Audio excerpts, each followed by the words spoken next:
All right, baby, we're rolling. Let's go. All right, people, welcome back. What's up, yo? This is episode 2 of Booyah Banter. Let's go. I'm thinking about changing the name Okay. to just the Booyah Podcast. The Booyah, I think so. You think know so? why? Because you've just built that name up. Booyah has now been a staple for almost over 10 years now. You know, you don't got to add anything onto it. Booyah Banter. I think it's just the Booyah Podcast. The Booyah Podcast. All right, guys, comment below what Let you us think know. we should do. Should it stay Booyah Banter, or should we just change it to The Booyah Podcast? I'm for the Booyah Podcast. It's still raw production. We're gonna get it more and more better production, and we're gonna get some intros and outros, maybe some Okay. theme music going. Yep. Logos. I admittedly took 2 weeks off. One of those was your birthday. Yeah, so one was a birthday, and the other one was, I think I was just out sick. Yeah, I think so. So sorry for being so lackadaisical about this, but we're back, and we got a really special guest, LOX. LOX, man. Performer, writer, Yeah. Yep. all around just great dude. Try my best. So, just to give some people a little backstory, you performed with Oh man. people like the Alchemistics, Yep. West End Blend, Yep. Keepers of the Vibe, Locks and Keys Theory. and you're leading your own band, Locks and Keys Yeah. Theory. Tell me about that band and what's Dude, good with that. well, from just hopping on Strange Creek in Wormtown, Battle of the Bands, that's where it all pretty much started. We did that about maybe, I think, 8 years ago we started this band. But Wow. finally moving forward, getting some traction. 32 original songs. We do jams, we do covers, so it's a lot in the production process. But I got a good team. Yeah, so tell me about that. Is it a rotating cast of dudes, or is So- it kind of a solid band? Kind of a little bit of both. I have like two solid people who are in it always: Dale Green and Sam Croft, the bass player and guitars. Yep. And then we have like a lot of rotating, like drummers. Dwayne Keith rotates with us. Yep. Jay Sticks rotates with us. Yep. We had a couple of other people, a couple of new prospects coming along. Nice, Trying man. to see, yeah. So we just having fun making music. We did a show here December 28th. At one point we had 20 musicians on stage. It was wild, man. Oh my god. From violinists to saxophonists to trumpeters to 5 guitarists. It's a lot, man. And for anyone listening at home, if you've been to Art Street, you know it's a smaller stage. So 20 people on that stage, It's tight. It's gonna be tight, man. But it sounded good though. So. And so, do you write all the music yourself? I write all the lyrics. I help produce with the actual instrumentation of it, but all the lyrics are mine. I write the choruses, the verses, and just the bridges. It's Right. all collectively. Just making it. depends. Yeah. Yeah, you perform with West End Blend, and you kind of understand, it's not just one person that writes the tunes. Collective sound, man. Yeah, sometimes you'll write a bridge, and Yeah. then other times another guy will write a chorus, or it'll just be this big collaboration, which is really cool. And it's funny sometimes, we'll just do a jam, and the jam sounds so good. Yep. And I hit my record button on my phone, and then 2 weeks later, it's a song. It's a song. Yeah. Some of the coolest songs are born that way, where it's just, you might be in a rehearsal or even a sound check. Yep. Some of the best shit comes from the sound check. Yo, listen, the improv moments where you're not even expecting it to sound good, but then you're like, wait a minute, where's my phone? I gotta record Right, this. I gotta record it now. Yeah. Speaking of recording too, so you own Green Jungle Studios, Green Jungle right? Studios. It's in Middletown, Connecticut right now. Yeah. So you guys are, from what I can gather, it's a multifaceted. It's performance space, recording space, Yep. just overall hang space. So we've done raves there. We've done music video premieres there. We've done a lot of recording. We had Chic Luch come through and do a master class there. Oh shit! That was pretty cool. Yeah, he came right from New York and did a lot of cool things. We've had Ms. Isis DJing, Eric Otero came through. Yep. DJ Stealth came through a lot of the nights. We've done Boiler Rooms, so we're just fascinated in this music community. What is it like owning a studio? I mean, I can't imagine that being easy. Well, just you live it's studio life. You live it. You breathe it. You know what I mean? Yeah. If you're not in the studio every day making music, then what's the point? You know what I mean? Right. So it's cool because I have a lot of my friends. We come through, and I say to them like, listen, any type of music you make with me, Yep. guaranteed it's free. Come through. Don't even worry about price. Come through and just vibe. And like a lot of people get that experience. They like the vibe. It's big. It's 2,700 square feet. So It's big. Huge. It is big. Upstairs, like 3 floors. Top floor is the living area. There's a pull-out couch there for those who come overnight. And then the second floor is like an eagle eye view onto the ground floor for like VIP. And that's where the DJ spin. All right, I gotta come through. Yeah. It's actually way overdue. It is way overdue. But sometimes I'll see like you're hosting like an event at the space, but it's like a Tuesday night. Yeah. And I'll be like, oh man. Yeah. Like, I'm already gonna be out late Wednesday for Booyah. Yeah. So, but man, I definitely gotta come through. Also, you know, for those watching, where can they find more info on Green Jungle and more info on LOX? So we're and both Keys? on Instagram, Facebook. The Instagram, Facebook is Green Jungle Studios. I think Instagram's CT at the very end. Okay. And then both platforms for Facebook and Instagram is just the LOX and Keys theory. Okay. Ampersand, not the N or plus or anything Yeah. like that. But yeah, if you want to just go there, subscribe, like us, man. We need some more followers, man. A lot of good music, man, to be had. I'm gonna put all that info in the description of this video. Make sure you click the description, give them a follow. They're doing a lot of really cool stuff. And real quick, big up to you, man, for putting this idea out. You're gonna give a lot of people a lot of shine time. Yeah, man. Plus, it's just good to have the homie and have this like community build together and the relationship build together. And this is just one outlet to do that. So. Yeah, you know, like what I'm trying to do is, like you said, like give people some shine time. I think everyone's dying to know more about Don LOX. You know, every time you come up on that stage, it's like a little Easter egg, like a surprise. You know, everyone's like, oh, because sometimes you're just up there as like a cameo. Yeah. But then other times we'll do nights like tonight, Outcast night. Outcast night. So let's talk about that a little bit. My like, goodness, the sound check tonight. If you're not ready, oh my gosh, it sounds amazing. You need to come out tonight for sure. So what I want to get a little into it here, right? Because we're doing Outcast. Tell me about your influences. Like, is Outcast one of those influences? Come on, man. Like, Does it rain in Connecticut? Come on, of course. You know, Andre 3000, the Flu album. Oh my gosh, Big Boy, Sleepy Brown. Come on. I mean, those guys. I was a baby listening to that, man. Yeah, And like, yeah. had my little Walkman headphones on, listen while I'm walking to the bus, and I'm here doing Roses. You know what I mean? So, yeah, those guys really helped me, and I know they have like a lot of influence on the way I rap. Yep. Sometimes I pull out some Big Boys. Sometimes I pull out some Andre 3000. Yep. Sometimes I'll even go to another genre, but that's for another day, yo. So how would you describe your sound? Like, if you had to describe it? Man. I know it's a tough question to ask.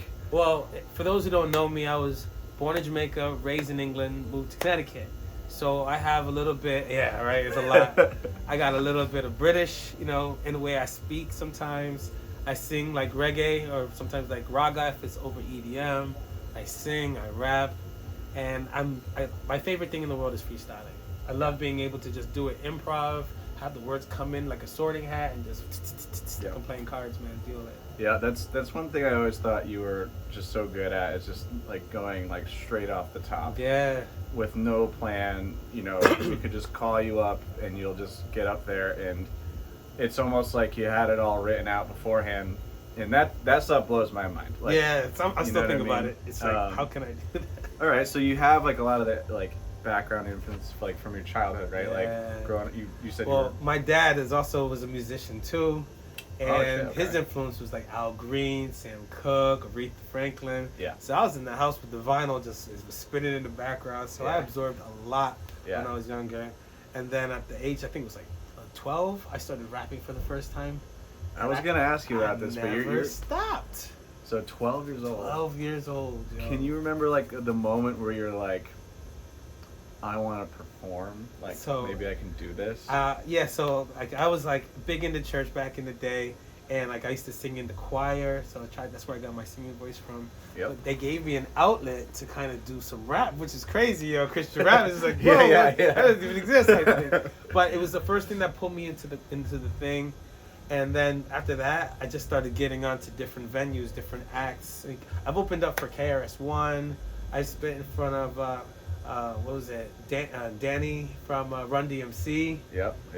Daniel McBride. Yeah, and I just had a lot of good opportunities. I opened up for Riff Raff over in Hawks and Reeds in Greenfield. Hawks and Reeds. Yeah, Oh my God. there's a lot. I've done a lot. That's Dead Prez. I've opened up for them too. So this is you were 12 years old. You're in a church, and they said like, "Would you want to do some freestyle?" We'll give you a chance. So it wasn't a freestyle. I was in a rap group back in the day. Okay. And they allowed my rap group to perform on stage, and that was literally the first time. And then the second time, I think it was the Salvation Army did a block party. Yep. And I had the whole block party was our band. Is this all Hartford, by the way? This is all Hartford. Man. Yeah. Okay. It's Cool. all Hartford. Born like I'm raised out here. So yeah. So at that moment, like that first performance with your group, you were like, okay, This is what I got a taste of what this is like. I want to keep doing this. Yep. That's amazing. So man. like in 2018, I released an album called Equal Energy. You can get it on Spotify. But it was Okay. like my first album that I finally released, which is crazy because I've been like recording music back in the day, but never like put it on a platform. Right. So this was the first one I decided to put on, and it got a lot of good feedback. And so now it's time for me to like release the second album. So hopefully by the end of summer, the second Yep. album will be finished. I've already done 7 out of 10 songs, and 3 more songs to record. Wow. And it's gonna be released. I can't release any names yet, but watch the page, man. Oh, Look baby. out for All right, man. This will be fun. Well, definitely take a look out for that.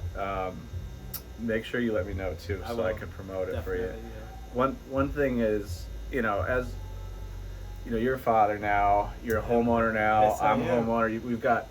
We've got all these other responsibilities, and you're talking about in the past how it was just this like amazing time, just performing and getting that first spark. Like how would you say your relationship to music has changed now that you're in this new chapter of life? Well, I mean, always, music is life, yo. Yeah. Music will be life when I'm a grandfather. Yep. Even when I'm in 6 feet below, I'm still be humming a tune above my grave. Yeah. But the cool thing about it is being able to bring my son into the music. Yeah. A couple of times I did a few farmers markets over the summer, and my son was just in my arms with me while I'm rapping. That's You know so what I mean? cool. And I had this video. I think it was like 1.5. But it was just awesome because he just loves hearing it, and he hums, he sings. Yeah. So I just want to be able to pass what I know on to him and keep it going. So, because at the end of the day, like I just said, music is life. Yeah, and if you think about it too, like you grew up surrounded by music, and you're obviously shaped by the music that was playing in the living room Yep, or on those influences, vinyl records. yeah. Like, what type of stuff are you playing, around the house these days? Outcast, Really? Outcast, yes. I do a lot of EDM. Like my cousin is a Ms. Isis, and she's a drum and bass DJ. Yep. I do a lot of EDM. I do love EDM. I'm from England, in Oxford, which is UK garage, so I listen Okay. a lot of that. But besides that, I mean Alicia Keys, 50 Cent, Big L, Big Pun, Big Biggie Smalls, Tupac, obviously the greats. You know what I mean? But just much influence, because I don't want him to think that he's only trapped into one genre. Right. So it's not just yeah. hip hop I play. I play some country sometimes, some rock and roll, some jazz, whatever just the vibe is at the moment, Yeah. Yeah, man, he's like a sponge at this age, I'm sure. And he loves it. Yeah. Dances. Does I he? bought him a little drum kit, in Yo. fact. So I bought him online on Amazon. I bought him a drum kit, and he likes to drum. So I might just have him take drum lessons from Lane Fort. All right. Might have to hire you to do some I was gonna stuff, say man. I might know someone who can. Right? I think so. Yeah, it's funny, like you say, like, around the house sometimes you're just playing like EDM or country. I have found that when I was first like studying music and like really, really intensely like practicing all the time and learning tunes all the time, like I was so focused on like pretty much one style. It was like kind of like the jazz, the funk, the jam stuff. And now I'll just throw on like a whole EDM set, or I'll just throw on like like a house set. Yep. And everyone, if someone were to walk into the room, they'd be like, "Who What? are you right now?" But I'll be like jamming out to that. Yep. Sometimes I'll just throw in podcasts too. Like, Really? yeah, just like sometimes it's just a nice break from just constantly listening to music all the time. Yep, I agree. Like that's kind of how my relationship has changed to music. It's like now I'm like seeking new things that like you wouldn't really expect for me to listen to. Well, that's how we grow. We grow outside of our comfort zone, not inside our comfort zone. Yeah. So when you put yourself in that position, you're gonna, like you said, be a sponge. You're gonna absorb more things you weren't expecting to absorb, and that's just gonna help you with your style, with your craft, to make you a better musician in general. Yeah. It's like that saying, like diamonds are made under pressure, right? When you're in an uncomfortable situation, you will grow from Sink that. or swim, and either way, you're learning something. You will grow. And so, yeah, I mean, like, when can you remember the last time you were in an uncomfortable situation, maybe like musically? Well, honestly, I'll tell you this. I try to do it regularly. Do you? I do. I try to make it like a mission to do it regularly. Because Okay. Give me an example. I want to hear about it. Okay, so I did Tropical Dreams this year. Yep. And I got to rap for Honeycomb and Messenger on that EDM. And like I said, I do raga, but I have more experience doing reggae, hip hop. Yeah. But rapping over EDM, and It's I like, how tried. do you even do that? And exactly, but then I put a twist on it. I added a British accent to my lyrics, which totally honestly changed the game. I was like, I didn't even know I could do that. Let's do more of that. Yep. And that's literally one of the biggest ones where people were like, oh my goodness, this sounds great. Yeah. And I was like, it does sound great. Maybe I should incorporate that into my sets more. So, You always seem to have this like this persona that like is very identifiable. Once you get on stage, like you step into this like it's almost like when Superman puts on his Superman outfit. Yeah. Like you step on stage and you're just like, this is Don Lox. yeah, right see, my real name is Chris Gordon, but Don Lox is the alter ego. now. Honestly, his trigger is anytime he picks up a mic, dun dun dun, dun walking into the phone booth, coming over the cape. And sometimes I surprise myself Yep. on, because there's a lot of improvisation, a lot of freestyling, and I don't really know what I'm about to say when I say it. So when I watch the video, I look back and I'm like, what did you just say? That was dope. And I surprised myself, man. Do you ever like watch yourself like back later? Yeah, it's like the rewind, the real, like when you watch your football games, you take that rewind, like go through it meticulously, and it's like, oh, let me see the rewind. I gotta watch that again. Yeah. I feel like that's one thing I need to get better at, is like just listening back to myself, whether it's like, you know, a story from someone on Instagram that took a Booyah and I'm like in there, Yeah. you know, or like an actual studio track yeah. of me playing. Yeah. Sometimes I like won't listen to it, which is you gotta it's a disassociate. problem. I know, but as musicians, you always want to move forward. You want to disassociate yourself from what you just played. Yeah. It's always bigger and bigger on the next one. But like reflecting on what you did also helps you make you better musician. Again, this does circle back to that like uncomfortability. Like it's almost like, okay, perfect example. And I think everyone listening can relate to this. Do you ever call your own phone? Let's say you lost your phone, and you borrow your buddy's phone, and you say, "Can I call my phone to try and find your phone?" And it goes to voicemail, and you hear your voicemail. Oh my gosh. Yeah, sometimes I'll say to myself, I hate my voice. That chick is crazy. But then sometimes I'll listen to a recording, Right. and I'm like, wow. Back to surprising myself. Yeah. And I'm like, I actually like that sound that day. But it's the fact that you actually gave it a chance to listen to it that you will find that you surprise yourself. Yep. You got to get over that fear. Gotta get over that. And the uncomfortability of hearing yourself back. Yeah. You know, the same thing goes for putting yourself in those uncomfortable musical situations. Like, for me, for example, like, I am just starting a project with a buddy. I'm going to be his live drummer, and he's in it's like a country pop act. Oh, nice. Which is like not my wheelhouse, No. you know? And they're going to be playing to backing tracks. They're going to have me on a click track. eventually it's all going to be synced to like a light show. Oh wow. It's like a pop approach to playing, which like Yeah. I've never done that before. That sounds interesting. I'm though. kind of freaking out. It's new, but new doesn't mean bad. It just means we adapt to something new and change. Yeah, man. So that's cool, man. Invite me to the show. I want to see this We'll Links to see, the Light man. show. We'll see. I feel like that'd be pretty dope. They're kind of the type of band where they're like, we're going to record all of our stuff. We're going to film a bunch of content. We're going to create a presence online.